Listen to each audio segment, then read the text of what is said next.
नमस्कार, मैं Satyendra Kumar Sharma, typing instructor, TCAB NI EPVD Dehradun से Hindi Braille shorthand dictation class में आपका स्वागत करता हूं।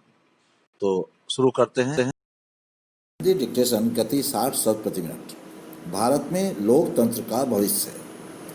अरस्तु के समय से लेकर आज तक शासन व्यवस्था के 4 प्रमुख रूप प्रचलित रहे हैं: राजतंत्र, कुलीन तंत्र, अधिनायक तंत्र और लोकतंत्र।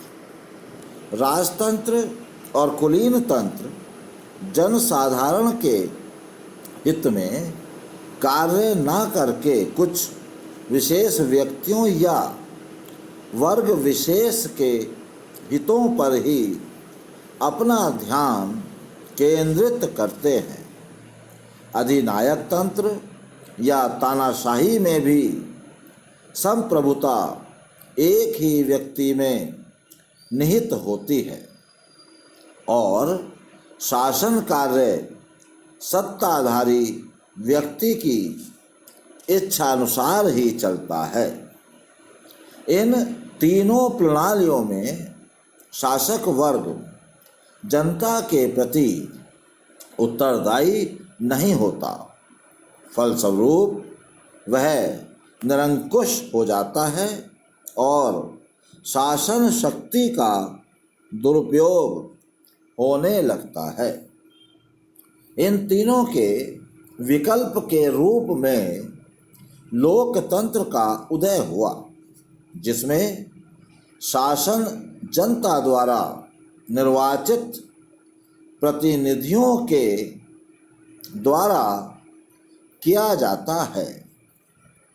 संयुक्त राज्य अमेरिका के राष्ट्रपति अब्राहम लिंकन ने कहा है कि लोकतंत्र शासन का वह रूप है जिसमें जनता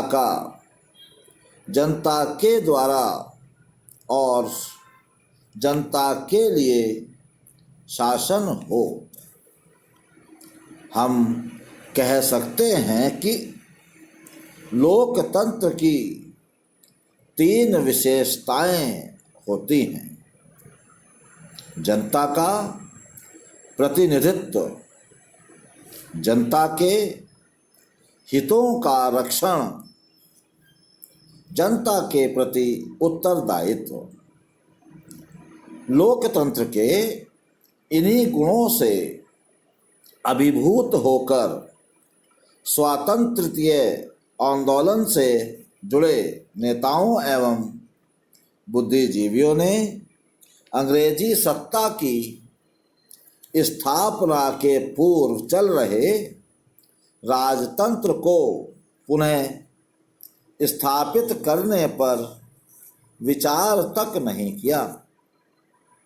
ब्रिटिश शासकों ने भी भारत को स्वतंत्र घोषित करने के पूर्व ही एक संविधान सभा का गठन करा दिया।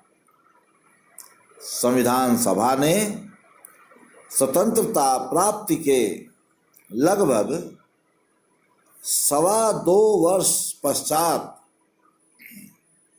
26 नवंबर 1949 को संविधान निर्माण का कार्य पूर्ण किया, जिसे 26 जनवरी 1950 से लागू किया गया।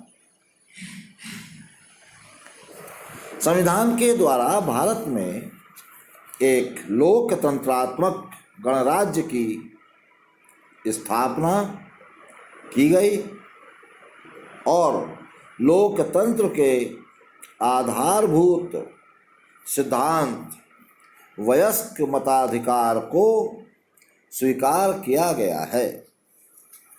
द्वितीय विश्व युद्ध के बाद भारत के साथ एशिया और अफ्रीका के अन्य अनेक देशों में लोकतंत्रात्मक शासन की स्थापना की गई, किंतु भारत के अतिरिक्त इन लगभग सभी देश में लोकतंत्र स्थायी सिद्ध नहीं हुआ और इन देशों को प्रजातंत्र के स्थान पर अधिनायकवाद के किसी न किसी रूप को अपनाना पड़ा। हमारे पड़ोसी देश पाकिस्तान, बांग्लादेश, अफगानिस्तान, नेपाल आदि में भी लोकतंत्र निरंतरता ना पा सका। भारत में लोकतंत्र किस सीमा तक सफल रहा है, यह विचार और विवाद का विषय हो सकता है, किंतु इस तथ्य को स्वीकार करना होगा कि आज भी भारत में लोकतंत्र विद्यमान है। भारत में लोकतंत्र के भविष्य पर विचार करने के लिए हमें उन मौलिक और परिस्थितिजन्य विशेषताओं पर दृष्टिपात करना होगा जो अब तक भारत में लोकतंत्र के अस्तित्व को सुरक्षित रख सकी हैं। तो आज के लिए बस इतना ही। धन्यवाद।